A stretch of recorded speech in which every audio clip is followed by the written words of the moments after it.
नमस्कार दोस्तों, मैं रूपी टाडी आपका चैनल पर स्वागत करती हूँ। आई होप आप सब लोग बहुत अच्छे होंगे। सबसे पहले आपको जन्माष्टमी की ढेर ढेर सारी शुभकामनाएं।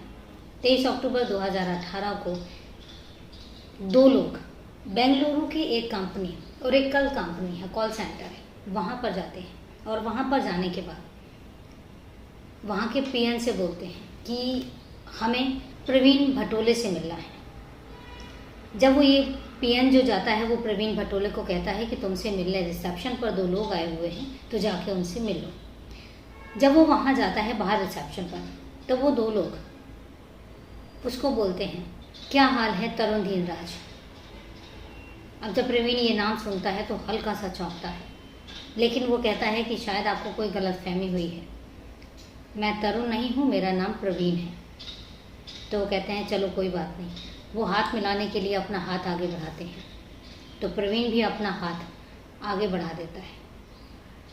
जब वो हाथ मिलाते हैं तो वो कुछ टटोल सा रहे थे, और जैसे ही उनकी रिंग फिंगर पे हाथ जाता है तो वहीं से कहते हैं कि तरुण, अब तुम्हारा खेल खत्म हुआ, अब तुम हमारे साथ चलो, अब तुम पकड़े गए हो। जब ये चीज़ प्रवीण सुनता है तो वो चौंक जाता है और उससे अब शब्द नहीं निकलते, और वो उनके साथ चुपचाप नीचे चला जाता है। नीचे जाता है तो वहाँ पर एक पुलिस की गाड़ी खड़ी हुई थी, और पुलिस की गाड़ी में आराम से जाके बैठ जाता है। और जब गाड़ी जो है वो आगे बढ़ती है तो वो उनसे सिर्फ एक सवाल पूछता है कि मुझे सिर्फ ये बताओ कि तुमने मुझे ढूंढा कैसे। क्योंकि ये चीज़ प्रवीण को भी समझ में आ गई थी कि वो जो गाड़ी में दो लोग आए थे मुझसे मिलने के लिए, वो और कोई नहीं, पुलिस वाले थे।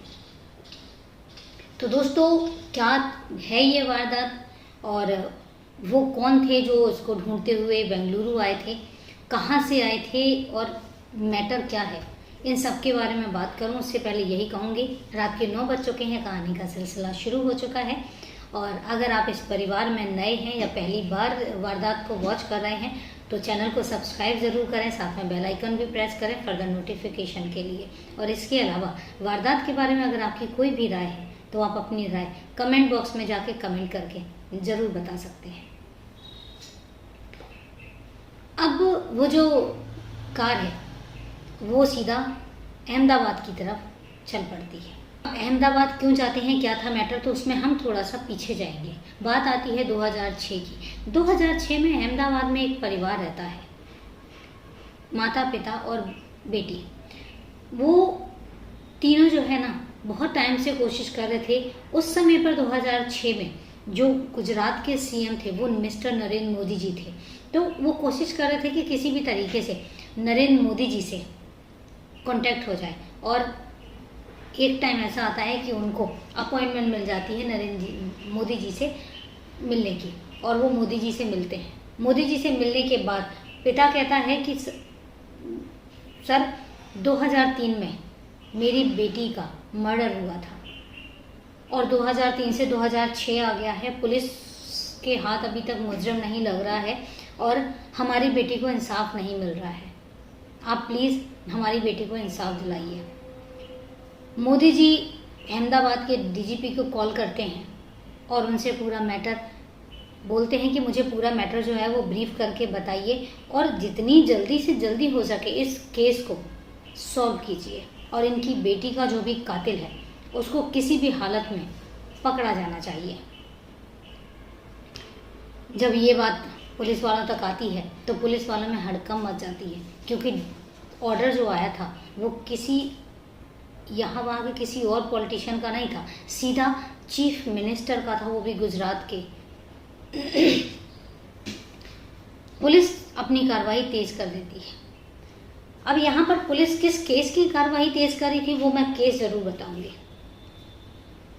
पीछे चलते हैं 2003 में।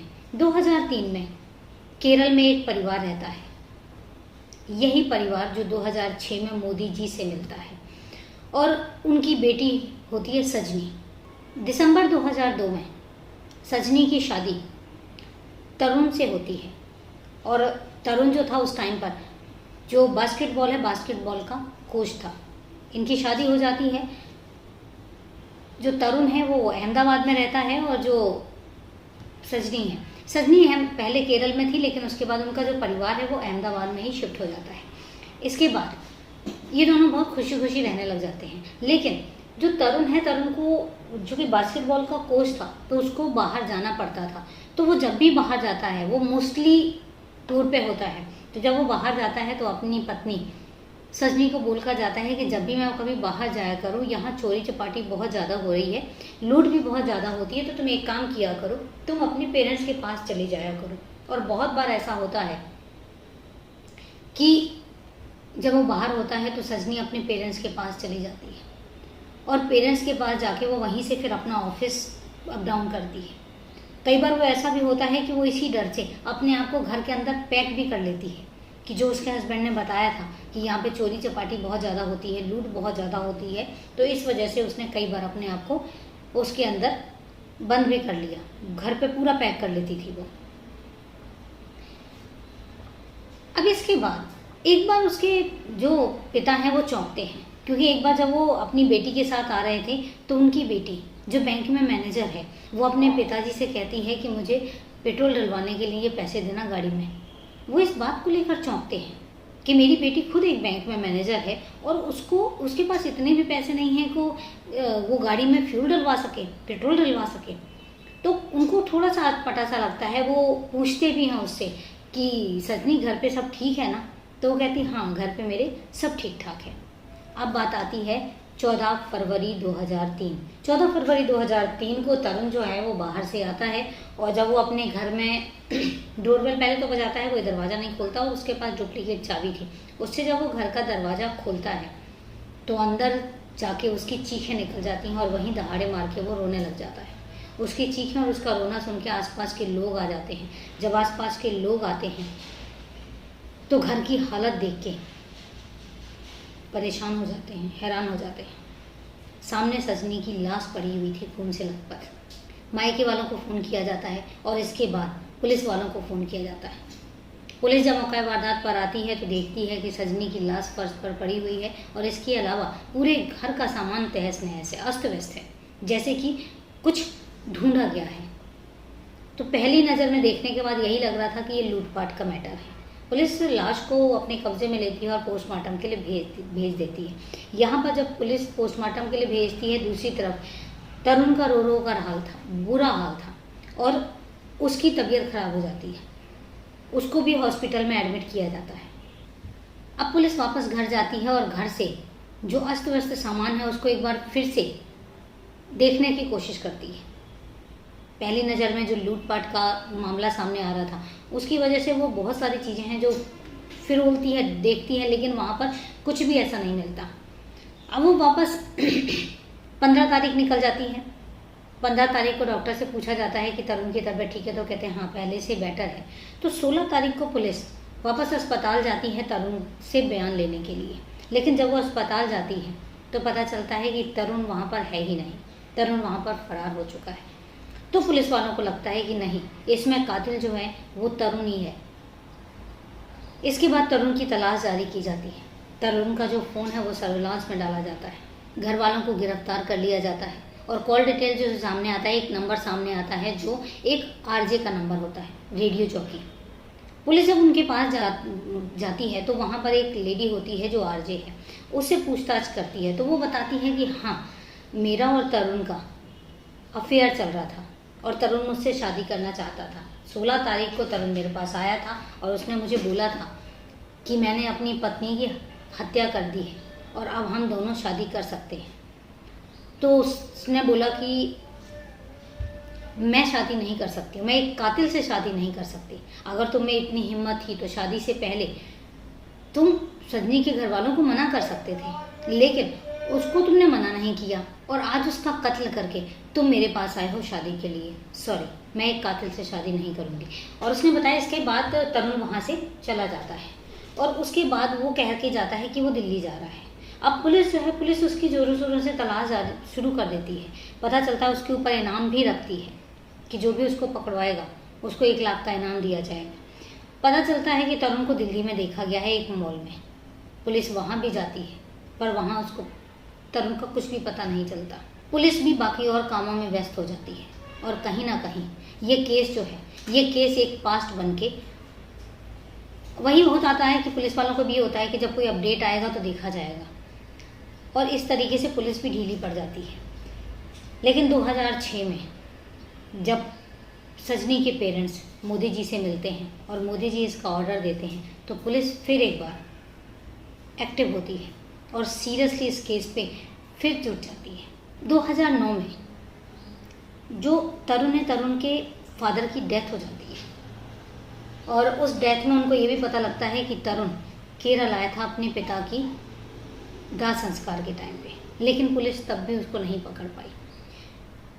अब यहाँ पर एक चीज़ और पता लगती है कि जो इसके तरुण के पेरेंट्स हैं, तरुण के पेरेंट्स केरल से मध्य प्रदेश मंदसौर में जाके पहले रहते हैं और मंदसौर के बाद फिर जाके अहमदाबाद में रहने लग जाते हैं।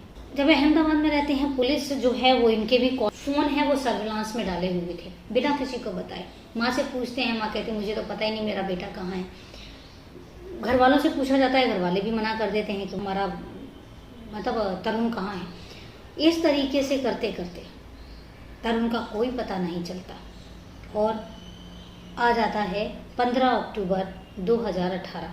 15 अक्टूबर 2018 को चूँकि जो तरुण के पेरेंट्स हैं, सॉरी फादर तो पहले ही डेथ हो चुकी थी, जो उनकी माँ है उसकी जो फ़ोन है वो सर्विलांस पे डला हुआ था और फ़ोन को बार बार मतलब हर बार उनको ये था कि जब भी कोई कॉल आता था तो पुलिस को पता लगता था कि अब इस नंबर से कॉल आ रहा है, लेकिन वो आइडेंटिटी अगर देखी जाए तो वो तरुण की नहीं थी, वो हमेशा किसी और नंबर से आता था।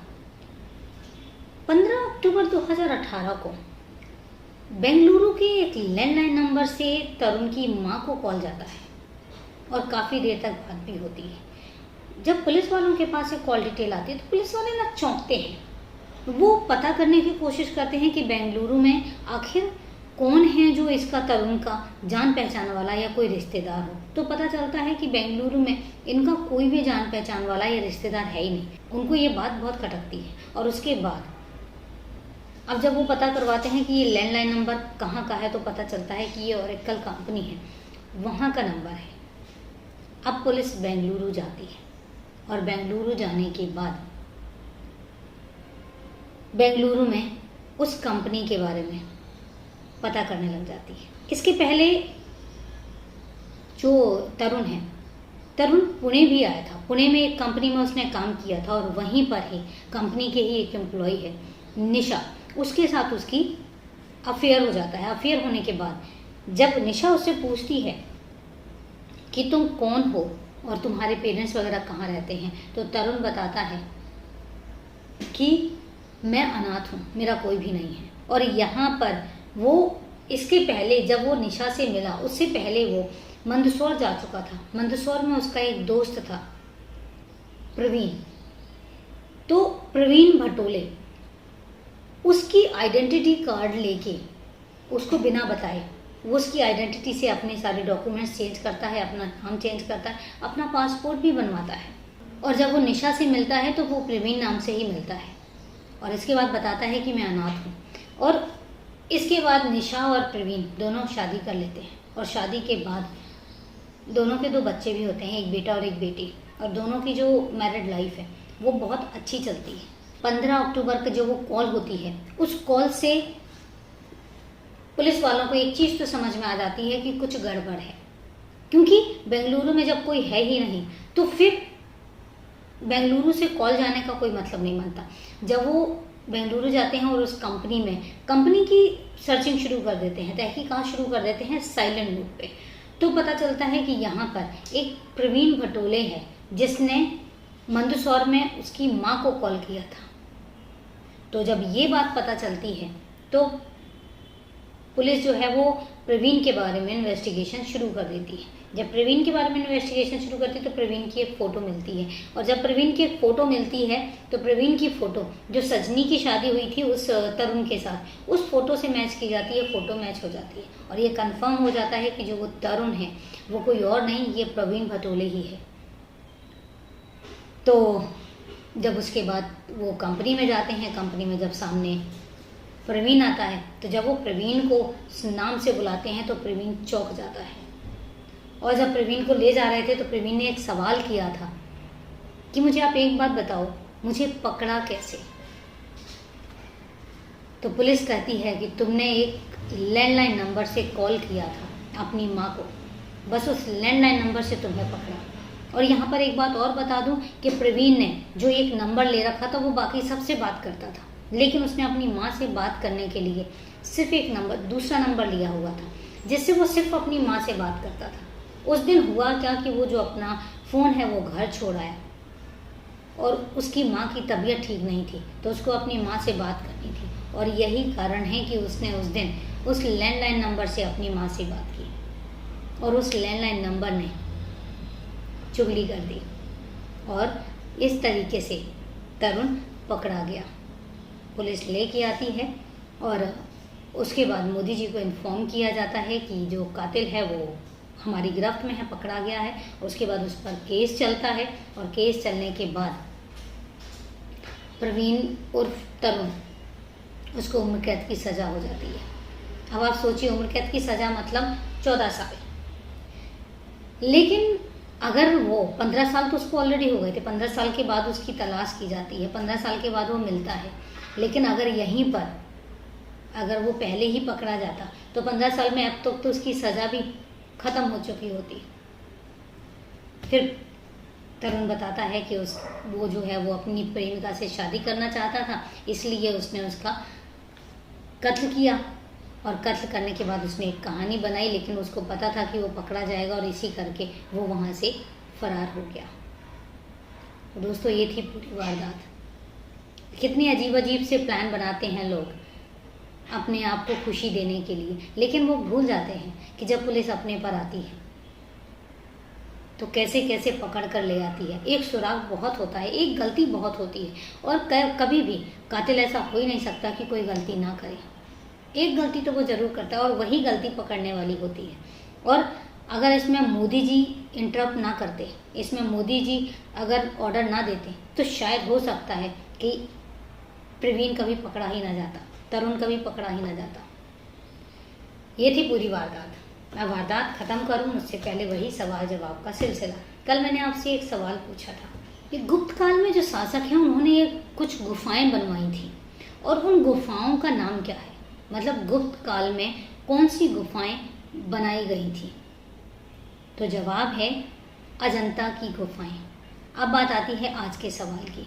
मेरा आज का सवाल, चूँकि आज जन्माष्टमी है तो मुझे लगा कि सवाल भी जन्माष्टमी से रिलेटेड होना चाहिए।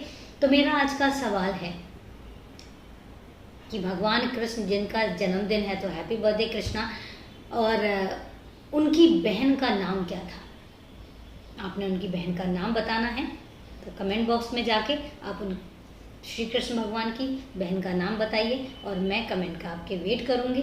तो चले दोस्तों, मिलते हैं फिर कल एक नई वारदात में। तब तक के लिए नमस्कार, जय हिंद।